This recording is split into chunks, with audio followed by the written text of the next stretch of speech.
60 years ago, on August 7, 1963, a male baby was born at around 34.5 weeks of gestation. That's 5.5 weeks early, with a birth weight of 2,110 grams.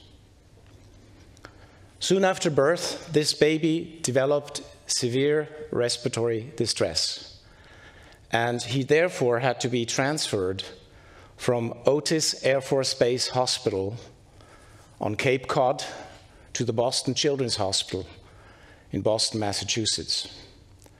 There, his condition was diagnosed as hyaline membrane disease. Hyaline membrane disease is a very typical disease that preterm babies develop because they do not yet produce sufficient amounts of surfactant. And surfactant is a substance that is needed to keep your tiny air spaces open throughout the respiratory cycle. If there is a lack of surfactant, these tiny air spaces collapse and lead to impaired gas exchange and typical radiographic findings. At the time, the only therapy available for babies with hyaline membrane disease was the provision of supplemental oxygen. So in a desperate attempt to save this baby's life, the doctors put him in a hyperbaric oxygen chamber, trying to force oxygen across the lungs into the baby's blood. Unfortunately, they did not succeed. Only 39 hours after his birth, the little boy died on August 9, 1963. The death of this baby made international headlines because the baby's name was Patrick Bouvier Kennedy. He was the fourth child of then US President John F. Kennedy and his wife, Jacqueline Kennedy. This media attention brought the problem of preterm babies into public consciousness, and it inspired and accelerated research in neonatology. So over the next 2 decades, important discoveries were made. These milestones in the history of neonatology led to greatly improved survival chances for babies with hyaline membrane disease. First, in 1971, George Gregory from San Francisco and his colleagues showed that the application of continuous positive airway pressure, abbreviated CPAP, could maintain the small air spaces open throughout the respiratory cycle, even in the absence of surfactant. Compared with historical controls that had been treated with oxygen only, babies treated with CPAP had a 50% reduction in mortality rate. And only 1 year later, Graham Liggins and Ross Howie from New Zealand showed that the administration of betamethasone, a corticosteroid, cortisol-like substance, to mothers with threatened preterm labor could accelerate fetal lung maturation, so that when these babies in fact went on to be delivered early, they would have a survival rate that was again 50% better than if they had not been exposed to antenatal corticosteroids. And finally, in 1980, Tetsuro Fujiwara from Japan showed the benefit of installation of an animal-derived surfactant into the lungs of babies with hyaline membrane disease. By 1990, survival of babies like Patrick Bouvier Kennedy had become the expected outcome, not the exception.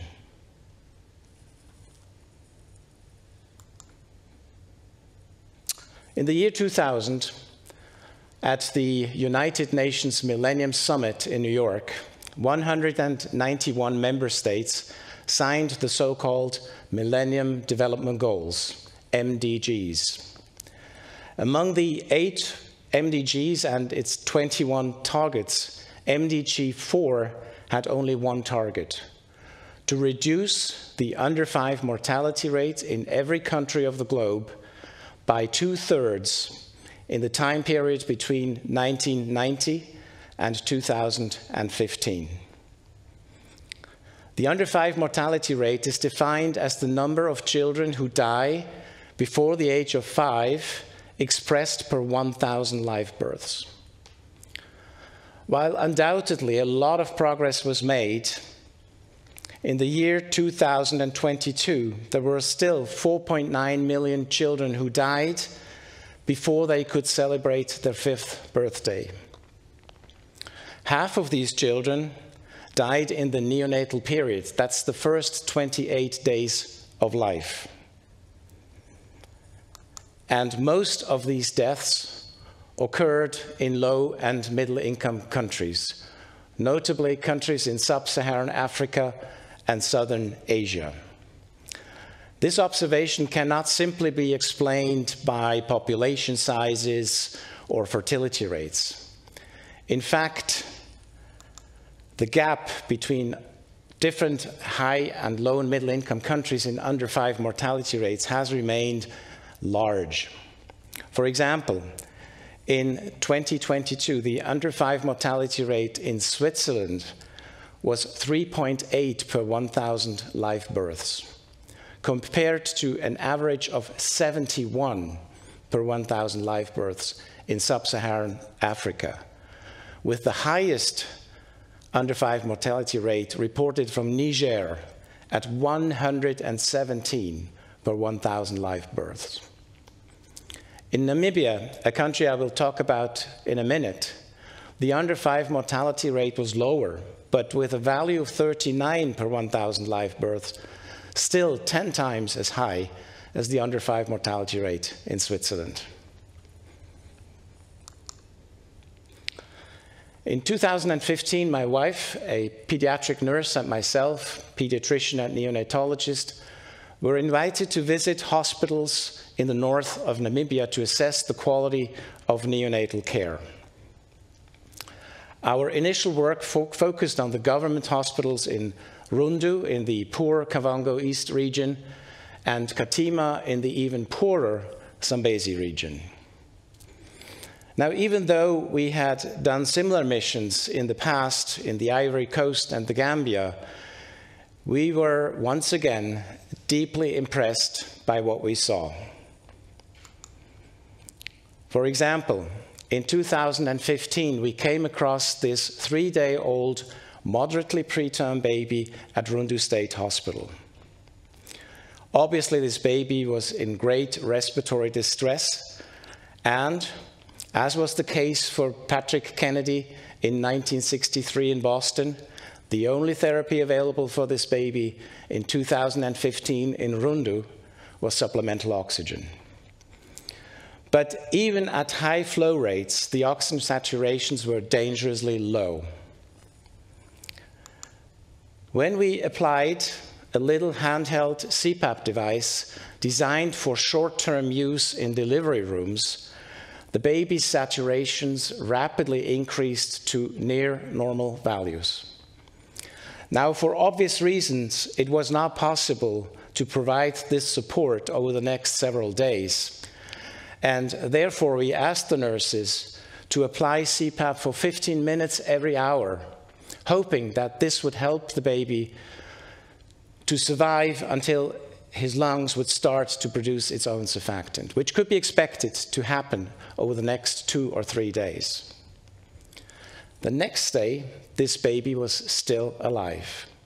We were excited. 24 hours later, the baby had died.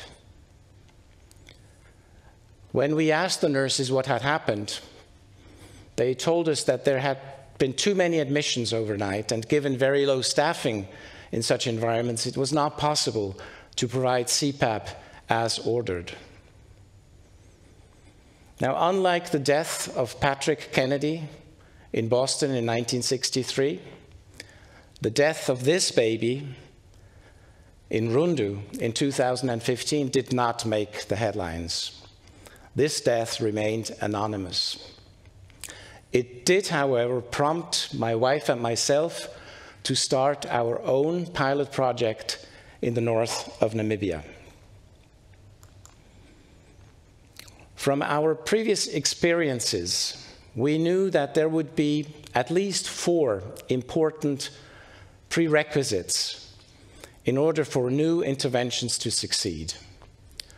First, we had to make sure that there is good, solid, basic neonatal care, such as thermoregulation, keeping babies warm, adequate fluid and nutrition management, hygiene, appropriate use of antibiotics.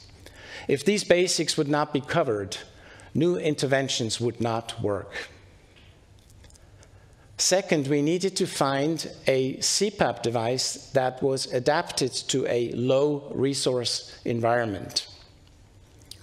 So therefore, it would have to be affordable, easy to use, robust, and simple to maintain and repair.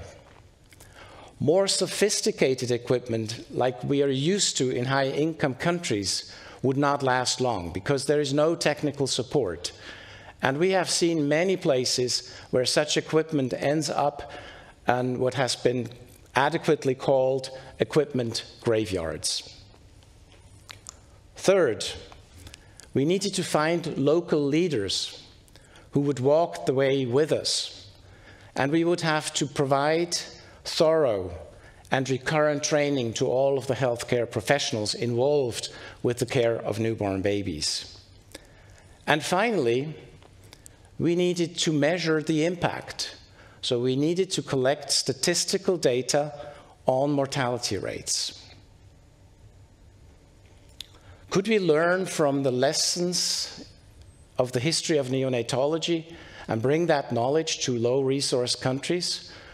Would it be possible to implement low-cost interventions in such an environment? Well, please meet Nikote. That's the little baby in the incubator. She was born in Rundu in 2018 at the gestational age of 31 weeks, that's 9 weeks early, and a birth weight of 1,150 grams.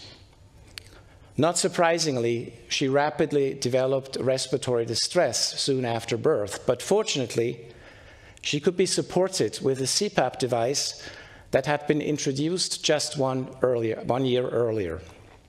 And eventually, she could be weaned off CPAP, and after a 2-month hospital stay, she was discharged home. It was very gratifying to see her grow up over the coming years into a happy, healthy child.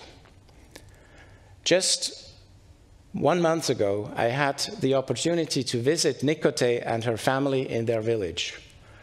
Obviously, the former very low birth weight infant is doing very well.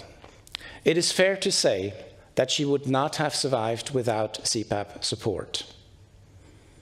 Now you might wonder, is this just a rare miracle baby that neonatologists like to talk about? Well, no, it's not. At Rundu State Hospital, the mortality rate for babies admitted to their neonatal unit decreased by more than 50%, reaching 7% in 2023. Given the number of admissions in that year, this translates into 78 additional survivors in that year alone. At Katima State Hospital, the mortality rate dropped even more dramatically by more than 70%, reaching 8.9% in 2023. Given their number of admissions in 2023, this translates into 124 additional survivors. This is history revisited. We know what needs to be done. We just need to do it the right way. So a few years ago, my wife and myself asked ourselves, could the lessons learned from the history of neonatology be used to improve mortality rates in low and middle-income countries? Would it be possible to bring low-cost interventions to resource-limited environments? We now know the answer is yes.